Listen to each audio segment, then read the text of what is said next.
Bonjour et bienvenue dans cette nouvelle édition du Non-Stop Info. Voici les principaux titres de ce journal. Cameroun-Canada, des relations bilatérales renforcées d'année en année, notamment au niveau des échanges commerciaux ou encore sur le plan diplomatique. Nous ferons le point dès le début de ce journal. Percée du mobile money en Afrique centrale où l'usage a pratiquement doublé ces dernières années, la pénétration de l'usage de ce mode de paiement est particulièrement forte au Gabon ou encore au Cameroun. La disparition de l'athlète Francis Agbo, l'ancien sportif français d'origine béninoise, est décédé à l'âge de 65 ans. Francis Agbo est un grand nom qui a marqué en France le domaine du saut en hauteur. Les Malgaches appelés aux urnes ce jeudi 16 novembre pour choisir leur prochain président. Ce premier tour se tient dans un contexte particulièrement tendu.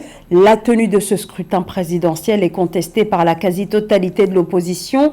Un collectif qui rassemble 10 candidats à la présidentielle, dont 2 anciens présidents, Marc Ravalomanan et Radjaonarimampian, dénonce la candidature du chef de l'État sortant, Andra Joel, depuis que des médias ont révélé qu'il avait acquis volontairement la nationalité française, ce qui, selon le droit malgache, le déchoit de sa nationalité. L'opposition et les organisations de la société civile dénoncent également un scrutin présidentiel verrouillé, une élection jouée d'avance. Le collectif appelle les électeurs à ne pas se rendre aux urnes ce jeudi.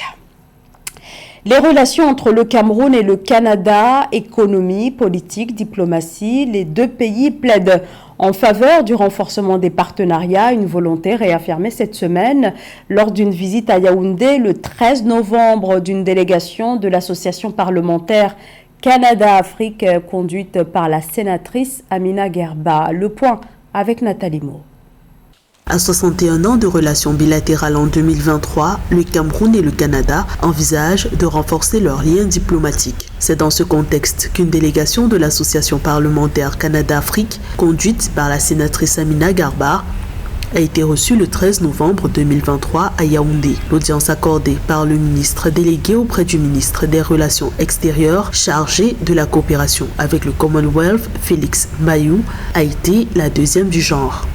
L'association parlementaire Canada-Afrique est au Cameroun pour sa deuxième visite et c'était important de rencontrer le ministre avec lequel nous avons eu beaucoup d'échanges sur la coopération, les enjeux qui concernent nos deux patries. Le Cameroun et le Canada partagent une grande proximité alphabétique lors des forats mondiaux. Ces deux pays ont en commun l'usage du français et de l'anglais comme langues officielles. Une convergence que les deux pays mettent au service de l'autonomisation de la femme, l'inclusion financière, l'aviation civile et l'éducation. Le Cameroun est le deuxième pays d'origine des étudiants étrangers en provenance de l'Afrique subsaharienne, soit plus de 2000 apprenants en 2020. Ce sont des relations qui datent depuis 61 ans aujourd'hui et nous sommes très heureux et je suis particulièrement privilégiée d'être ici aujourd'hui en tant que première sénatrice canadienne d'origine camerounaise. La coopération entre le Cameroun et le Canada date de 1962, soit 2 ans après l'accession à l'indépendance du pays d'Afrique centrale. Les échanges commerciaux entre les deux pays se sont élevés à près de 99 millions de dollars en 2021. Les exportations de marchandises canadiennes vers le Cameroun ont atteint plus de 87 millions de dollars et les importations canadiennes en provenance du Cameroun à près de 12 millions de dollars au cours de la même période. Une date est fixée pour les futures élections au Gabon. Le pouvoir militaire qui a renversé le chef de l'État, Ali Bongo Ondimba, a annoncé ce lundi que des élections présidentielles et législatives auront lieu en août 2025. Il s'agit d'un calendrier indicatif, précisent les autorités de transition. Calendrier qui, pour devenir effectif, devra être validé lors d'une conférence nationale prévue en avril 2024. Et si la date est entérinée, année. Cette étape fixera donc à 2 ans la durée exacte de la transition depuis le putsch d'août dernier. Samantha Saberou, Saboubanga. Le chronogramme officiel de la transition au Gabon est officiellement connu. Le ministre délégué à la présidence et porte-parole du Comité pour la transition et la restauration des institutions CTRI, Ulrich Monfumbi a annoncé lundi 13 novembre 2023 que l'élection présidentielle se tiendra en août 2025 pour revenir à l'ordre constitutionnel. CTRI annonce officiellement le chronogramme de la transition politique au Gabon, suite à son adoption lors du dernier Conseil des ministres. Ce chronogramme est une étape essentielle vers la réalisation des 6 objectifs ambitieux de la transition, centrés sur la restauration de la stabilité, la réforme institutionnelle, la lutte contre la corruption, le développement durable, l'éducation, ainsi que le dialogue national et la consultation publique. En effet, tandis que des spéculations étaient faites sur la durée de la transition, le CTRI indique clairement que la transition durera 2 ans et pas plus. De plus, le chronogramme arrêté en Conseil des ministres le 8 novembre dernier devra encore être adopté lors du dialogue national inclusif auquel prendra part l'ensemble des forces vives de la nation. Le CTRI tient à préciser que ce chronogramme est un projet indicatif dont l'adoption définitive reviendra au dialogue national inclusif. Selon le porte-parole du Comité pour la transition et la restauration des institutions CTRI, le dialogue national inclusif sera organisé du 1er au 30 avril 2024 et sera dirigé par l'archevêque de Libreville. Ce dialogue aura le privilège d'arrêter le chronogramme définitif de la transition. L'année 2025 sera ensuite consacrée à l'organisation du scrutin avec la réforme du code électoral, la révision des listes, la distribution des cartes d'électeurs et enfin les élections au mois d'août 2025 et la fin de la transition. Focus à présent sur le mobile money, un marché qui rassemble plusieurs centaines de millions de clients en Afrique subsaharienne, qui désormais génère chaque année plus d'1 milliard de dollars. Percée donc du mobile money en à peine quelques années pour ce mode de paiement lancé il y a 16 ans au Kenya, dans la corne de l'Afrique et qui est en train de s'étendre au reste du continent, comme c'est le cas depuis plusieurs années en Afrique centrale, où rien qu'en 2022, la majeure partie des transactions ont été réalisées par voie électronique. Ameneji. Avec son 14% des transactions, le Cameroun domine le marché du mobile money dans la zone CEMAC en 2022. Sur les 37,381 millions de comptes de paiement en monnaie électronique recensés dans l'ensemble des 6 pays de la communauté économique et monétaire de l'Afrique centrale, en hausse de 6,62% par rapport à 2021, 21,6 millions sont domiciliés au Cameroun. Cela s'explique naturellement par le fait que ce pays a une population plus importante que les 5 autres pays de la zone CEMAC, mais aussi le dynamisme de son réseau d'affaires, des hommes d'affaires, mais aussi du secteur informel. Et il ne faut pas non plus oublier que tous les 5 pays de la zone CEMAC se ravitaillent pour certains produits à partir des marchés camerounais. Et donc, tout cela, évidemment, peut donner l'allure d'un marché plus dynamique en matière de paiement mobile.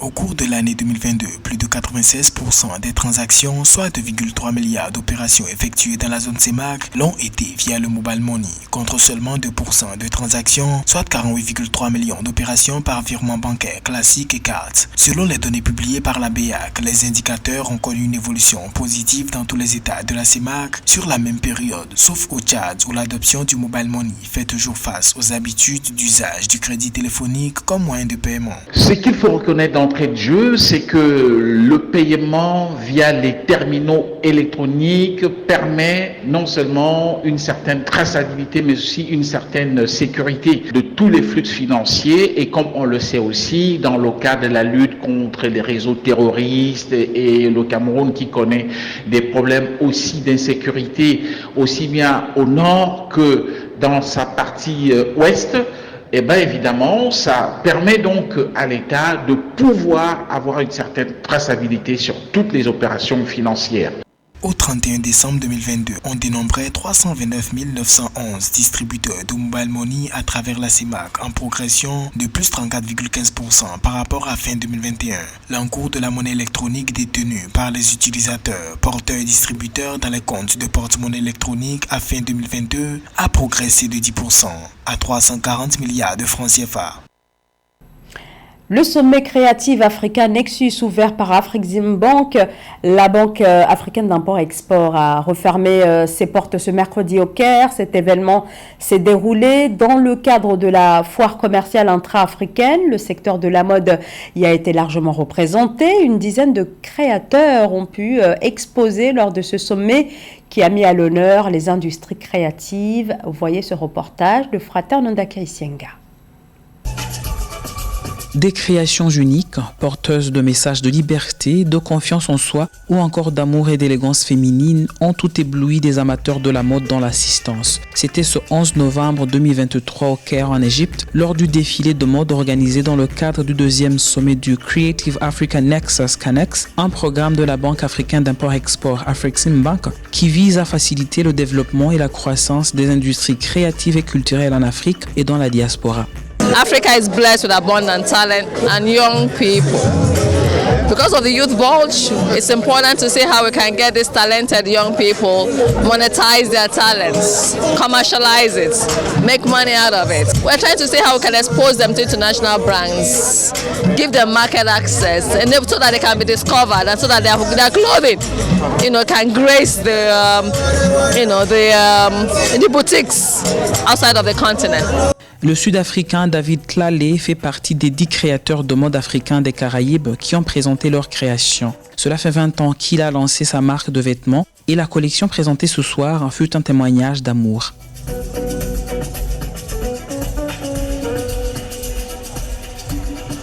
We're just showing the work of love that we have learned from day one in 2003 when I launched the brand in South Africa and to today where we are. And also just showcasing the beauty of what African child has to offer to the world. Depuis l'édition inaugurale qui a eu lieu en octobre 2021, 60 créateurs africains représentant 25 pays d'Afrique et de la diaspora ont participé au programme. Ils ont pu présenter leurs collections sur des podiums ainsi que sur les plateformes d'exposition conçues pour faciliter les liens entre les créateurs et les acteurs de l'industrie, notamment la presse, les investisseurs, les fabricants et les acheteurs.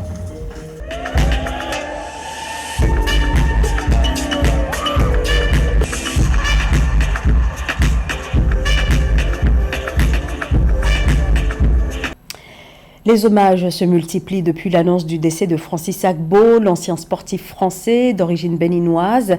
S'est éteint à l'âge de 65 ans dans la journée du 11 novembre. Yannick Noah salue la perte d'un ami en parlant de Francis Agbo, l'un des leaders du saut en hauteur en France sur la période 1970, début des années 80. José Douglas revient sur son parcours. Francis Agbo nous a quittés à l'âge de 65 ans, né au Bénin, qu'il a quitté pour s'installer en France, où il a dominé le saut en hauteur dans les années 1970-1980. C'était un athlète longiligne, découvert dans les années 1976, avec un premier essai de 2,08 m. Francis Agbo était ce qu'on appelle un sauteur naturel. Il avait le sens du saut, celui qui fait qu'on s'approche exactement à l'endroit qu'il faut, on décolle pile poil dans la seconde où il faut et on arrive à esquiver la barre sans même vraiment y réfléchir. C'était vraiment quelqu'un de très très naturel avec des qualités physiques essentiellement d'explosivité et de souplesse. On l'appelait le chat d'ailleurs, Francis. Il avait 30 cm de tendon d'Achille, des tout petits mollets, pas plus gros qu'une balle de tennis. Il passait son temps à la salle de muscu, on se moquait de lui parce qu'on lui disait mais laisse tomber, t'auras jamais plus de mollets que ça. Francis Agbo détient un record personnel culminant à 2,25 m. Il a disputé les Jeux Olympiques en 1980 à Moscou, Représentant la France en saut en hauteur, il a porté les couleurs du Racing Club de France. Avec effectivement cette attitude de chat, de souplesse incroyable, alors qu'il n'était pas très grand, pas le plus puissant, pas le plus rapide, mais vraiment quand il était sur un sautoir, il avait une forme de saut qui était absolument spectaculaire, qui faisait beaucoup penser d'ailleurs à celle de Javier Sotomayor, alors évidemment pas dans les mêmes hauteurs, mais avec cette largeur de foulée très bondissante, cette accélération à la fin, et oui, c'était vraiment quelqu'un d'extrêmement élégant. Le tennisman Yannick Noah, qui considérait Francis Sagbo comme son frangin, lui a rendu hommage sur son compte Instagram. Côté palmarès, outre son record personnel, certains se souviendront de son titre de vainqueur du saut en hauteur en 1979 au championnat de France en plein air et en salle. Et c'est la fin de ce journal. Merci à tous de nous avoir suivis. Restez avec nous sur Africa 24, l'actualité continue.